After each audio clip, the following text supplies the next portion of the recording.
اتفاق ایسا ہوا کہ جس دن سورج گرہن ہوا تھا اس سے ایک دن پہلے حضور پاک صلی اللہ علیہ وسلم کے صاحبزادہ حضرت ابراہیم رضی اللہ تعالیٰ عنہ کا انتقال ہو گیا۔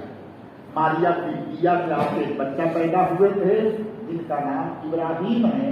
سورج گرہن سے اگلے والے دن میں ان کا انتقال ہو گیا۔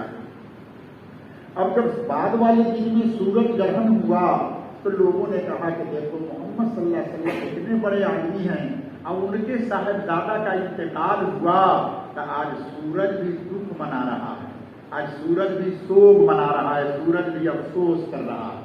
بڑا حادثہ پیش آیا اور سورج بھی غم کے اندر ہے، اپنی روشنی کو ختم کر دیا۔ باسکنڈی حضرت رحمۃ اللہ علیہ کا جس دن انتقال ہوا، بمبئی میں انتقال ہوا، حضرت کے جنازہ کو بمبئی سے آسام لایا گیا۔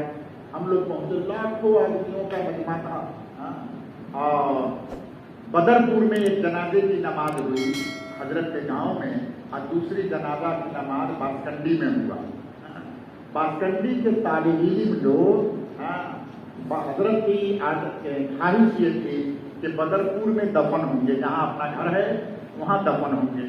حضرت کو بہت زیادہ تقویٰ تھا باسکنڈی حضرت کے اندر۔ شیخ الاسلام مدنی رحمۃ اللہ علیہ نے مکتوبات شیخ الاسلام 4-5 جلدوں میں کتاب ہے، شاید لائبریری میں ہوگی، اس کو پڑھنا۔ شیخ الاسلام مدنی رحمۃ اللہ علیہ کے خطوط کا جواب سمجھ، اس کا نام مکتوبات شیخ الاسلام۔ اس میں باسکنڈی حضرت کے متعلق ایک خط ہے۔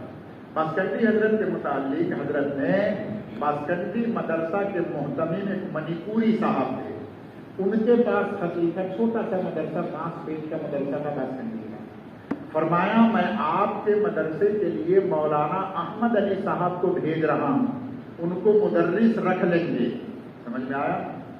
مولانا احمد علی کے لیے بہت بڑی بڑی جگہوں سے میرے پاس خط آئے ہیں اور درخواست آئی ہے کہ حضور تعالیٰ ہمارا مدرسہ دیکھا، ہم لے جائیں گے، ہم لے جائیں۔ میں نے کسی کو نہیں دیا، آپ کے مدرسہ سے مجھے محبت ہے، اس لیے احمد علی کو آپ کے مدرسہ میں دے رہا ہوں، ان کی خدمت کریں گے۔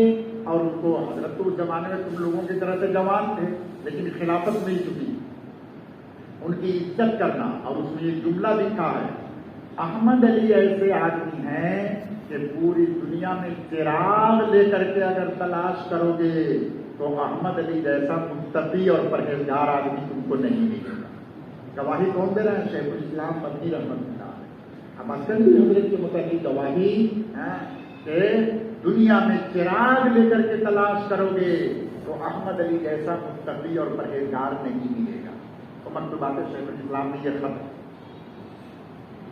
حضرت وہاں آئے، مدرسے کے لوگوں نے قبول نہیں کیا، ادھر سے حضرت بھیج رہے ہیں، مدرسے کے لوگوں نے قبول نہیں کیا، کہنا ہمارا تو کوئی استاد ضرورت نہیں، ہم کو تو کوئی مدرس کی ضرورت نہیں۔ باسکنڈی حضرت نے یہ کہا کہ میرے حضرت نے بھیجا ہے، تم رکھو یا نہ رکھو، ابھی روئی، حضرت نے بھیجا ہے، تم رکھو یا نہ رکھو، ہم رہیں گے، اور مجھے ویتن کی بھی ضرورت نہیں ہے، کھانے کی بھی ضرورت نہیں ہے۔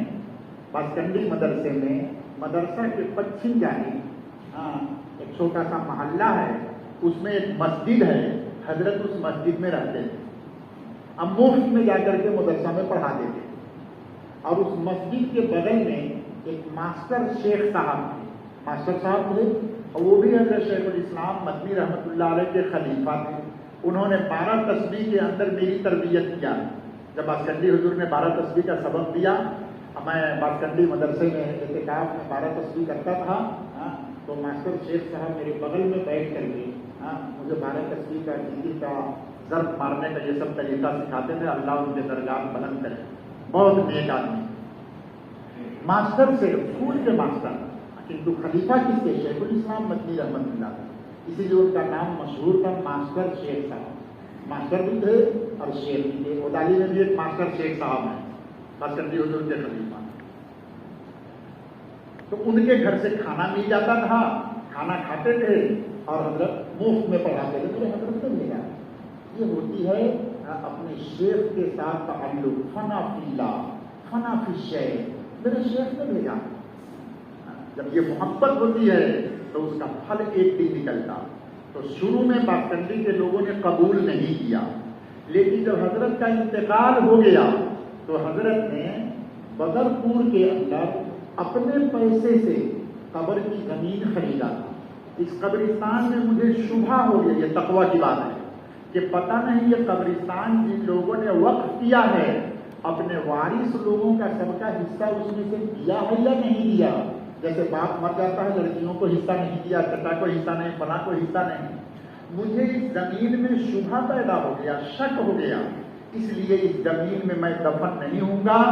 اپنے پرسنل پیسہ سے الگ سے ماٹی خریدا تھا اور اس خریدے ہوئے زمین پر مجھے دفن کرنا، یہ تقویٰ کا بات کرنی ہے۔ زندگی بھر تقویٰ اور موت کے وقت مرنے کے بعد کا تقویٰ وہاں قبر کو دی گئی۔ اب باسکنڈی کے دورہ کے طالب علم اور مدرسے کے طالب علم اور باسکنڈی کے لوگ بدرپور میں آ کے بھرے ہوئے ہیں اور کئی طالب علم حضرت کے قبر میں جا کر کے سو گئے۔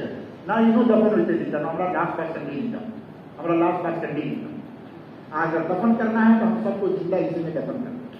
بڑا ہنگامہ ہوا، بہت ہنگامے کے بعد پھر مشورے میں ہم لوگ سارے لوگ بیٹھے وہاں، مشورے کے بعد میں طے ہوا کہ حضرت کی لاش کو باسکنڈی لے جایا جائے، باسکنڈی لے جایا جائے۔ تو ایک زمانہ وہ تھا کہ باسکنڈی والا قبول نہیں کر رہا تھا، ہمارا اس کا ضرورت نہ ہے، اور ایک زمانہ وہ آیا اتنی مقبولیت باسکنڈی کے حضرت کی ہوئی کہ لاش کو لے جانے کے لیے لوگ دیوانا کہ نہیں ہم لاش لے جائیں، اور نہیں لے جاؤ گے تو ہم لوگوں کو زندہ دفن کریں۔ مجبور ہو کر کے حضرت کی لاش کو باسکنڈی لے جایا گیا۔ اب وہاں مسئلہ پیدا ہوا، میں نے یہ مسئلہ رکھا، لوگوں کی خواہش کے مدرسے میں دفن کریں گے۔ ہم نے کہا کہ مدرسے کی زمین کے تو آپ مالک نہیں، کسی اور آدمی نے وقف کیا ہے، اب دوسرے کے وقف کی زمین میں آپ میت کو کیسے دفن کریں؟ حضرت اتنا احتیاط اور تقویٰ کی زندگی اختیار کرنے والے، اب مدرسے کی زمین میں ان کو دفن کیسے کیا جا رہا ہے؟